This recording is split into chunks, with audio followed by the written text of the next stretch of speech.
Well, good morning, Senator Ernst, and welcome to the Iowa City Area Business Partnership Candidate Forum with Senator Ernst this morning. I'm Jennifer Banta, Vice President of Advocacy and Community Development. I'm your host for today, and on behalf of our members, thank you so much for your time, Senator Ernst. We're glad you're here. So Senator Ernst served in the Iowa State Senate from 2011 to 2014. Prior to that, she served as the Montgomery County Attorney and Senator Auditor. Sorry, Auditor. I have that written right here.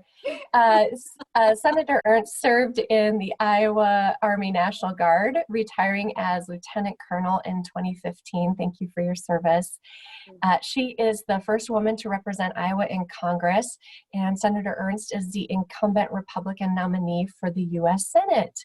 So the purpose of today's forum is to provide a venue for our members to hear from you, Senator Ernst, and just give you a chance to talk about your agenda and to allow our members to ask some questions. So as our business community struggles to keep its head above water during the COVID-19 pandemic and the derecho that followed, this election feels more important than ever. So the Iowa City Area Business Partnership and the Cedar Rapids Metro Economic Alliance work together for the good of our entire region. So we collaborate with over 2,000 combined member businesses and represent a population of around 450,000 people. So we try to advocate for the region as a whole because I think that we are all more successful if we're working together. So since the global pandemic and now with the major disaster declaration, we have shifted our focus to economic recovery, and a lot of our questions today will be around, how do we recover? And so we're still advocating for strong policies in regards to workforce development, business development, and community development. So the format of today's forum will be question and answer. So please, if you have any questions from our members here, please put them in the chat box and I will be keeping my eye on that. And we will answer as many questions as possible. What I do, if we don't get to a question, I send them on to Senator Ernst's office so she's aware and can have the opportunity to look through the questions we didn't get to. So with that, Senator Ernst. Thanks, Jennifer. That's a lot for 8 a.m. on a what day? Wednesday morning. So I'd like to give you time to introduce yourself and tell us more about your ideas for recovery. Yeah, certainly. Thanks, Jennifer. And I hope everybody got a cup of coffee this morning, but we'll have a great discussion. I really look forward to these forums. And the only thing is, I really wish we were able to meet in person. And at some point, we'll be able to get back to that. But this is very helpful, and I hope you've submitted as many questions as possible. But a little bit, and Jennifer did a really wonderful job just giving an overview of who I am and kind of where I came from. But just to go and do a little deeper dive, I'm Joni Ernst, and I did grow up on a family farm in southwest Iowa, Montgomery County, and I still reside in Montgomery County today. I did serve at many different levels in public service, county auditor, Iowa State Senate, now in the United States Senate, as well as a 23-year career between the U.S. Army Reserves and the Iowa Army National Guard. I did deploy to Operation Iraqi Freedom from 2003 to 2004, and I led 150 phenomenal Iowa National Guard soldiers. We ran transportation missions, so convoys basically from Kuwait up into Iraq, taking supplies up to our warriors up north. But very, very proud of that service, but even more proud of the men and women that I served with. They were real hard chargers and they did a phenomenal job. So outside of that, I have worked in private industry. I have worked in human resources as well as job training. And so while you mentioned workforce, it is something that I am very passionate about. I worked for a technical college with a former federal program. It was the Job Training Partnership Act. It's gone through many phases through the years. That has become the Workforce Investment Act and so forth. But I did work with challenged populations and getting them educated in various career fields to get them re-engaged in the workforce. So whether it was incarcerated populations, those that were exiting and needed assistance with additional skills so that they could become employed. I worked with long-term unemployed individuals or those that had recently been laid off as well. So a really phenomenal program, and I am a real believer in that type of interaction between the federal, the state, and those local governments to make sure that we're fully utilizing the talents and abilities of people that just need a little extra assistance to get out there into the workplace. So that's a little bit about kind of career field and how I maybe got to where I am today. But as you mentioned, we do have some real challenges. And we are struggling through a global pandemic with COVID-19. In Iowa, we were hit by the derecho, which hit eastern Iowa and the central swath of Iowa very heavily. And I have traveled many times over into those areas to visit with farmers and small business owners and community leaders to discuss opportunities on recovery. But we've also suffered from a drought, and I know that many of the farmers in your region as well have suffered from that, and it is going to be a struggle as we move through this harvest season. I have done extensive work in the area of small business. I do sit on the Small Business Committee, and it's one of those committees where we're able to really work in a very bipartisan manner and crafting ideas and legislation that focuses not only on our small businesses and the communities, but then we dive a little deeper too. And what we've focused on in recent years is also making sure that within small business and the opportunities that are there, that we're also focusing on women and minority owned businesses. We have a lot of ground to cover there, a lot of gaps to make up. So ensuring that they have opportunity as well is really important and something that I have focused on. So I do mention being bipartisan, and I am very, very proud of the fact that I am ranked by Georgetown University as one of the most bipartisan senators from either party, from any state, over the past 25 years. So I wear that proudly. I work very well with not only my Republican conference members, but also members across the aisle. I did an event, it was a women's event in Des Moines not all that long ago. And they asked, well, tell us about some of the bipartisan legislation that you have sponsored. And I started naming off all these different bills that I've worked on with Democratic co-sponsors. And the women started laughing. And I wasn't understanding why they were laughing until one of them pointed out, do you realize that you just listed off all of these bills and most of your co-sponsors were women? So it was really great.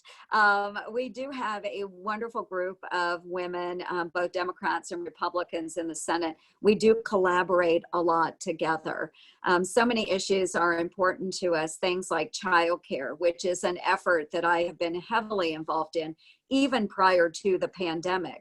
And for those that are engaged in small businesses, this is a very, very important issue. If moms and dads want to get back to work, they have to know that they have safe childcare, that it's affordable childcare. So a number of us are tackling those issues in the United States Senate. And again, even before the pandemic, I think it's even more important now during the pandemic because so many of our child care centers, when they saw decreased enrollment over the summer, so many of them have closed their doors, further limiting the slots available. And now we have different blended learning with virtual learning, in classroom learning. Again, moms and dads, if they're going back to work, they have to know that, wow, my 7-year-old, my 8-year-old may need assistance with virtual learning. I can't be at home with them. So making sure that our child care centers are able to do that. We have worked on a number of packages addressing the pandemic, a lot of support for child care, for health care, for PPE, for small business. The PPP program, the Paycheck Protection Program, was one of the programs that I worked on in the Small Business Committee. I did push very hard to make sure all kinds of small businesses were included in that. So not just your run-of-the-mill small business, mom and pop shop, but also our nonprofits. It was very important because so many of those nonprofits were the ones that were stepping up during the pandemic and providing services to those that most needed those services. I do have a push for our C6s out there. Many of our economic alliances, yep, Jennifer, you got it. Many of our chambers that are supporting small business didn't qualify in the first package. So we've gone back, made sure that as we're moving forward, C6s will be included in that. So a lot of activity there. Speaking specifically about derecho recovery, because so many of our small businesses were impacted, we continually do work with FEMA, with USDA, with HUD, with a number of other agencies that are working on recovery efforts. We are fielding a lot of questions, a lot of concerns from individuals, and we are always very happy, my staff and I, to engage with those agencies and make sure that they're stepping up and getting things done as quickly as possible. So we'll continue on that path. But again, I'm just very happy to be with you. We need to see that economic rebound. I'm glad to be part of the Small Business Committee. You know, 99% of Iowa's business is small business. And so I'm an adamant supporter there. And I'll stop there because I know you said you had some questions, Jennifer. We want to get to as many as possible. But thanks, everyone. Appreciate it. Yes, thank you. And you hit on several of my questions, so I'm going to have to morph a little bit. But so our first question is always about, you know, our members are really concerned about the lack of bipartisan collaboration. And you talked about, and I follow the bills that come out of your office, and I do thank you for working across the aisle. Can you, I'm going to change the question a little bit to, how do we expand what your approach is throughout Congress, and how do we really change the tone in DC so that we're keeping in mind what the needs of our small businesses, to your point, and our workforce need in order to recover? Right. No, thank you. I appreciate that. And this is a challenge, I will be honest, because as of late, there are so many issues that really, for whatever reason, they end up being partisan issues, and they shouldn't be. So, you know, the great fortune of being one of the younger members in the Senate, younger by term, you know, terms, I guess, first term senator, is the fact that we do what we call preside time, and I get to sit in the presiding officer's chair. Well, doing that, I have the opportunity to listen to so many different members, both Republicans and Democrats, talk about the things that are really important to them. And it's just by listening to some of them and what's important to them in their states, you start making notes. I did that extensively in the first 2 years that I served as presiding officer. So if I know wind energy, you know, it's so important to Iowa in that renewable space. Well, by sitting in that chair and listening to Brian Schatz of Hawaii, a Democrat, you know, he is adamant about wind energy and utilization of renewable energy sources. I know that Brian's somebody I can go to and work with in that space. I mean, you just learn so much about what other people's passions are. And that's what we need to do, is listen a little bit more. Now, Brian and I probably won't agree on a whole lot else, but when it comes to that space, I know that I can count on his support. So when we learn what the other person's passion is, we know we can partner. Don't ever write anybody off. I've done bills with Elizabeth Warren. She's a great example of someone that probably 95% of the time we may not agree on issues, but I have done a number of bills with her, everything from veterans and traumatic brain injury to my Credit for Caring Act, which is something that Elizabeth and I worked on and is backed by the AARP. So you just have to figure out, what people want to work on and where we can work together. But we also need to show leadership so that others start following our example. And I'm just very proud of the activity and proud to be one of the more bipartisan members of the Senate. Well, thank you.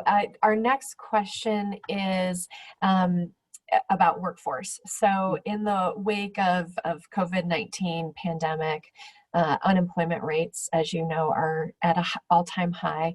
We have an opportunity to address some core issues facing our workforce and adjust policies to meet future demands. So can you talk a little bit about your plan to help American workers get back to work safely, and then maybe also, Absolutely. upskill them? Yes, and little bits and pieces of what I've already addressed, but large in part through the COVID-19 recovery packages is continuing to ensure that we have the availability of PPE. First step, let's make sure our workplaces are safe and make sure that we're protecting individuals so they can go back to work. So accessibility of that PPE, making sure that those types of cleaning supplies are available. There have been shortages in the past. So, making sure that we're putting extra dollars in there for those types of activities. Childcare is very important because I know that there are a number of folks across the state. I do a 99 county tour every year, and following and during the pandemic, I was doing, Zoom calls, but, following the height of the pandemic, I was still getting out visiting with small businesses. And many of them said that, childcare is an issue and we can't reopen our businesses, or I can't go back to work until I know that my child has somewhere to go. And so if we can close the gap down on childcare, more men and women will have the opportunity to rejoin the workforce. You mentioned maybe upskills, working to get skills honed a little bit more or take on different employment opportunities. And we know that we will need that because during the pandemic, we did see some small businesses close. As great as the PPP was, we had 61,000 small businesses in Iowa that were able to receive loans and keep them going, but not every business was able to make it. And that's why I do support those workforce efforts, whether it is our community colleges, the programs like I worked in at the technical college, allowing individuals to apply for those types of opportunities, Pell Grant opportunities at the community college level. I do support Pell Grants for those that are incarcerated as well. Again, if we can get them out, employed, rejoining a working community, the recidivism goes way down. But I really do support those programs, and I think those programs now are more important than ever. So that's one avenue, but then also making sure that we're engaging with employers. And if they can bring an employee in and do on-the-job training or provide opportunity to pay for their education, whether it's at a university, a college, or a technical school, incentivizing through tax credits has been very, very important to me. So there's a lot going on in this space. But it's part of the work we have been engaging, not just through COVID-19, but things like the workforce issues. Those are things that I've been very supportive on, even outside of COVID-19. Okay, so our next, we're gonna transition to infrastructure. Yay.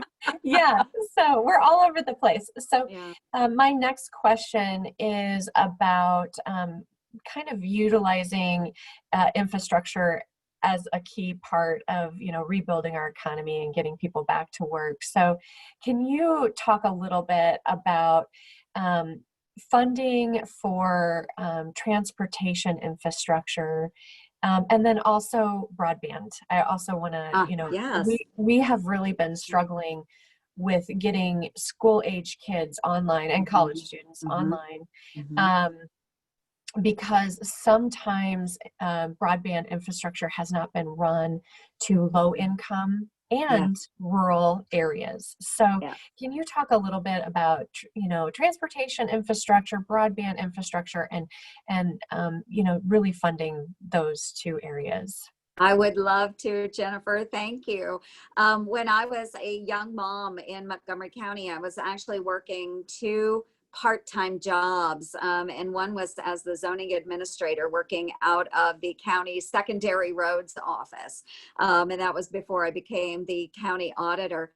And as the county auditor, and again, just working from the local level all the way up through now the federal government, I have a very intimate understanding of how we're collecting road use tax dollars, how we're gaining the gas tax money, and then, you know, local property taxes that will go to develop and maintain our infrastructure. But what we have right now, of course, is a gas tax situation, but I don't know how sustainable that is. And I've spoken with the Iowa DOT as well as the Iowa Motor Truck Association, many other experts on this issue, because the gas tax, even if we're raising the gas tax, it can almost be a more regressive type tax because we have vehicles that are becoming much more fuel efficient.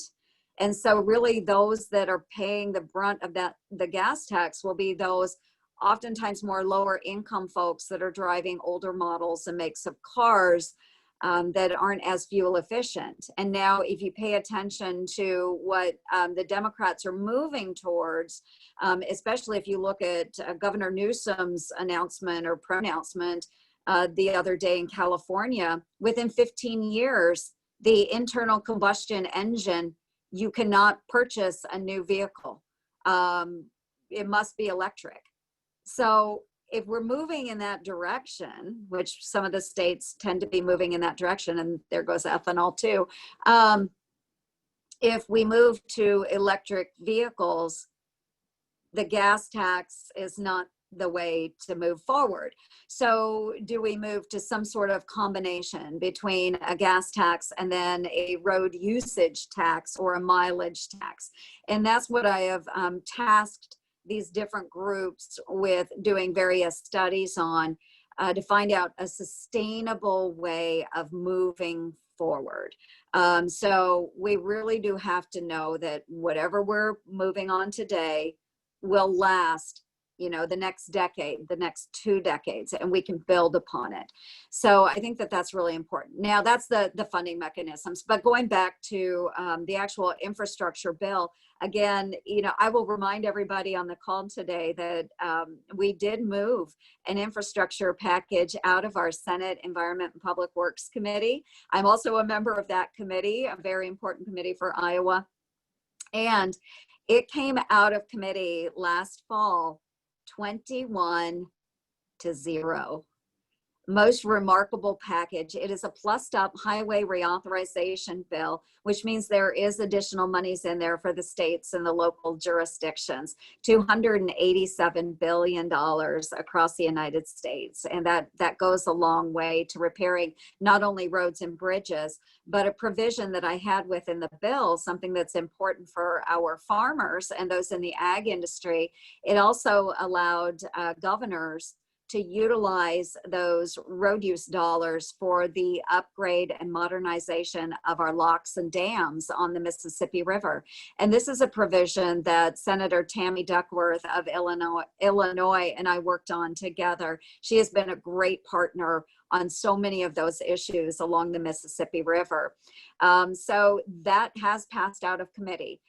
We are also tasked with the Water Resource Development Act bill in that committee as well. That passed out with huge bipartisan support. What that does is shore up our infrastructure needs in the areas of water treatment facilities, sewer activities, and so forth. So those two bills have already passed out of our committee.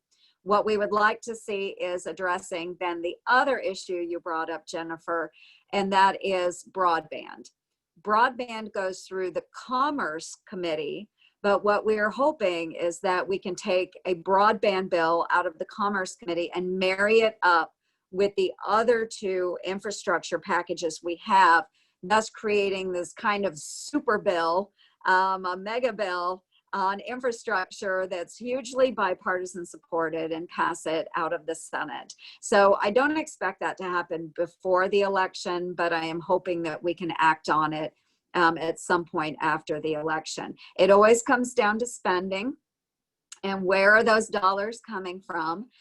So we'll have some negotiating to do there, but there is a huge level of support, bipartisan support behind these packages. In the area of broadband, yes, mapping is important, and we've seen this in not just our urban areas, but the rural areas as well. I know that when the mapping was initially done for service and connectivity with broadband, if there was one household that was served in a census block, that entire census block was considered served. And so that community would not be able to apply for federal dollars, grant dollars, to build out the infrastructure because they were already served. So we have gone back. It actually passed into law. I was a co-sponsor on it, but remapping. So there is a huge remapping effort going on across the United States today, because we want to know where else can we build out and utilize federal dollars as an incentive for those public and private partners. So we'll continue with that effort, but then providing grant opportunities to help build that out will be really important. Working on rules and regulations as well is an important part of that. Over-regulation will stymie the efforts to build out these types of activities. So we have to watch that very carefully. Sorry to have such a long answer, but man, I get excited about it. I served on transportation in the Iowa Senate as well. I could speak to it forever, but this is important, and getting our economy up and going, we have to have the proper type of infrastructure. Well, and you hit on, I'm sad that Chuck from South Slope was not able to join us today, because he would appreciate your comments about the mapping. That seems to be, a pet peeve of his, especially. So I'm glad that you're working to address that. And Jennifer, if I can address that, and you asked about the urban areas or some of the underserved populations. I'm really sorry. But we came across a situation in Des Moines as well. I sat down probably a month and a half ago and talked to members of our African American community. And one of the issues that was brought up is there are a number of housing areas that were developed by HUD decades ago. And there is a rule or a provision that says you can apply for HUD dollars to upgrade facilities, but the infrastructure had to be in existence when it was built. So internet is not part of an allowable activity because it wasn't in place when those apartments or housing areas were developed. So, and we're like, what? Okay, so my team and I are going back and we're trying to address that issue with HUD, because it really cuts out an underserved population and doesn't allow them to upgrade their apartment complexes, their housing divisions, with federal dollars. those HUD dollars. So there's a lot of issues out there. We just need those issues brought to us so we can tackle them. Yes, and we're also experiencing our mobile home parks just do Right. not have access, and that's a combination of being on the outside of town plus, Right. so there's so many layers to this onion. So I'm glad that you have your team working on it. So I am going to switch to a question that I just got through the chat, and so.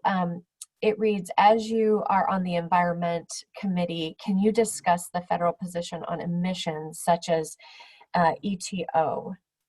For example, Illinois rapidly passing a state policy making the requirement so low, sterilizers of medical devices were shut down significantly, impacting critical device availability. Right.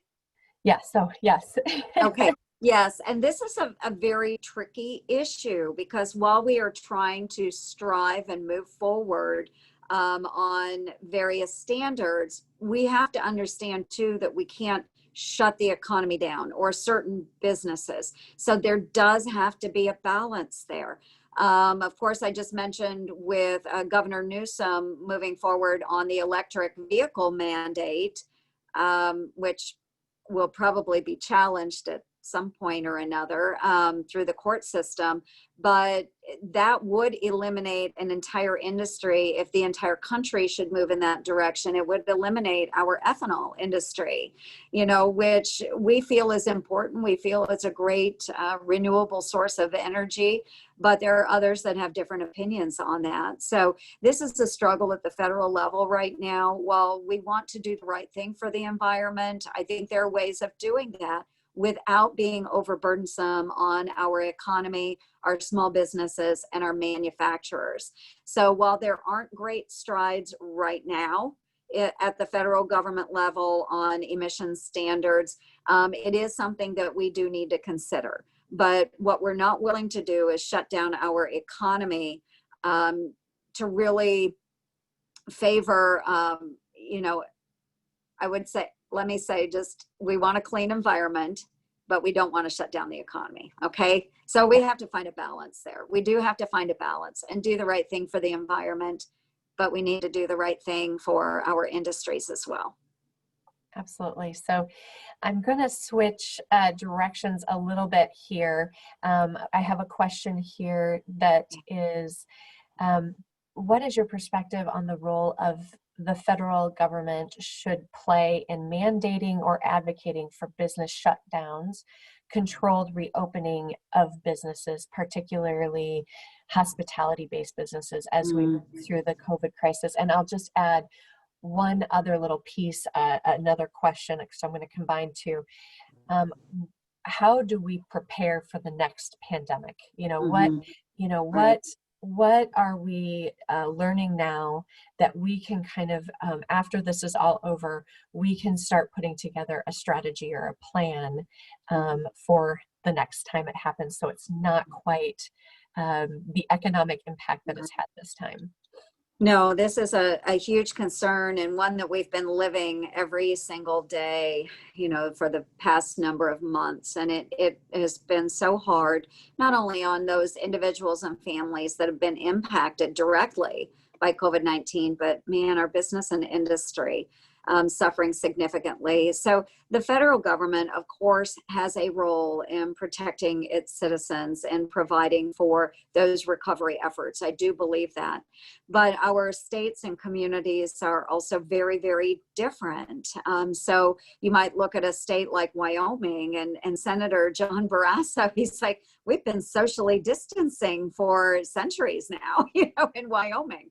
And Iowa, we're a blend. We have a number of metro communities, college campuses, and rural areas, and each one of them will be hit in different ways. So I think that the governors do have a very significant role in the work with business and industry. They need to protect their citizens, but then a very difficult balance in making sure we're not shutting down entire industries when we can move safely and responsibly. So this is one of those areas that I prefer to provide supports at the federal level where we can, but then recognizing that every community is so different. And if you can have hotels open, if you can have restaurants open in under-affected areas, and again, do it by moving safely and responsibly, then I feel those businesses and industries should still be allowed to be up and moving. The impact of shutting down businesses, it's pretty extensive, not just to that particular business, but for everyone that's employed by that business and their families. So I think it's going to have to be a very delicate balance. Now, moving forward, I think there are a lot of great lessons learned through this pandemic.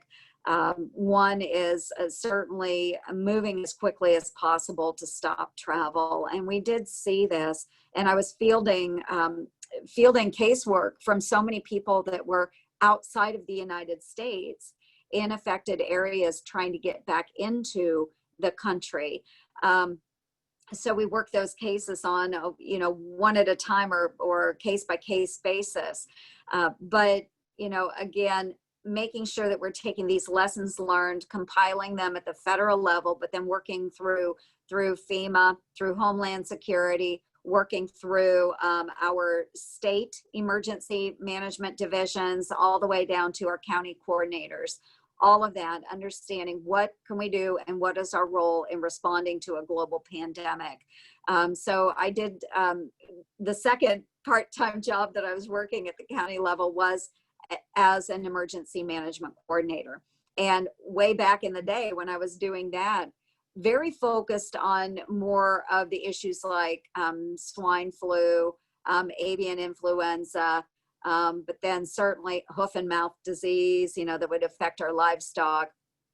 This is something so different. So compiling this information, DOD would be another important player in this area as well, but then wargaming it and coming up with the proper responses to this type of activity. We know with other animal transmitted diseases, we have USDA that works at the ports. We have, other agencies that work at the ports. They do inspections of all goods and animals coming into the United States. But with humans and things that are transmitted by humans, very, very, very difficult to contain. So we will have a number of takeaways available, but it will be the responsibility of Homeland Security, FEMA, and others to develop those plans now and how we move forward. This has been a tough one to tackle, but I think there are still a lot of lessons that we can pull out of it. Yes, absolutely. So we have time for one more question, and I love this one. I just got it. So because it's very accurate. With all of the things that we need to fund right now, what are the things that we need to cut back on in order to allocate more funding to the things that are pressing right now? Thank you. I really appreciate that. I have just been endorsed by, there's a waste group that's very active here in DC, and they just did endorse me. There are a number of projects that I think that we can scale back on. And I can talk about a few of the bills that I have had that I continue to push. I'm not getting as much support. A lot of people like things the way they are. But one example, and this is a small example, but there are some areas that we can scale back on. And I have a bill, it's called Presidential Perks, and it is to cut back on the expenses for former presidents. It doesn't impact their security. It just impacts, like, we as taxpayers, we pay for our former presidents, their personal staff. We pay for their travel. We pay for their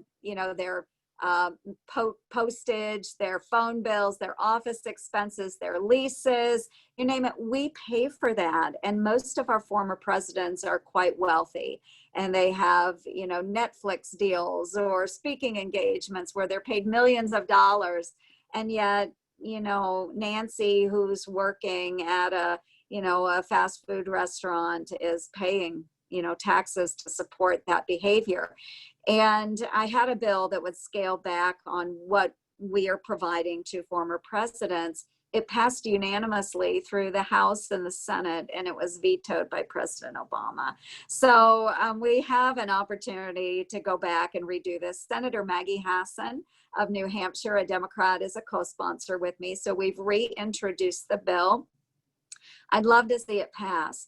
We spend millions and millions and millions of dollars every year on things that, these folks are wealthy enough, they can pay for it on their own.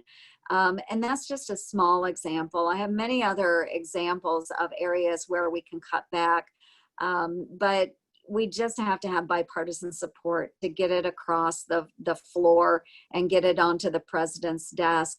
It's really hard to get that done because, again, so many people are happy with the status quo. And that's why we continue to see deficit spending. We continue to see our debt grow. And when we really need to be focusing on coronavirus recovery, I think a lot of those types of things really, spending for our former presidents, that could go by the wayside. Another example that I've brought up and I've asked to curtail spending on is the use of mascots and other types of activities in our federal departments.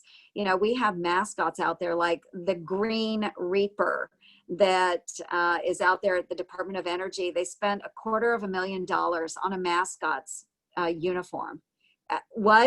I think those dollars could be better utilized. And that's just one of the mascots. Just about every agency has a mascot, and they're spending ungodly amounts of money on silly, frivolous things like this. So we really do have to watch how those dollars are spent. But bottom line, let's grow our economy again. We'll get rid of the overburdensome regulations and rules. We'll hopefully be able to see a number of tax measures put in place to encourage businesses to further develop, hire more individuals. But we've got to grow the economy and close those gaps. And I'm all about it. I'm all about it, Jennifer. I have learned something this morning. Thank you. I had no idea about mascots but don't mess with Smokey the Bear. Smokey the Bear needs to stay. Okay. But yeah, so Marty, there's a little backstory to that. Marty Heinrich from New Mexico. This is where Smokey the Bear came from. I had no idea. It actually was a cub that was rescued from a forest fire. And so Marty came up to me on the floor and he's like, you cannot do away with Smokey the Bear, but we have an exemption in the bill for Smokey the Bear and Woodsy the Owl. The Woodsy the Owl. I was going to ask about Woodsy next, but yes. Smokey. But the others, have you ever heard of the Green Reaper? No. So let's get rid of that. But the federal government does a lot of end of the year spending too that's just very wasteful and frivolous. And again, I've got bills that would curtail that type of just end of the year splurge spending on ridiculous things like foosball tables, candy bars. Believe me, I have done so much research on all of this. It's ridiculous. That type of wasteful spending needs to go.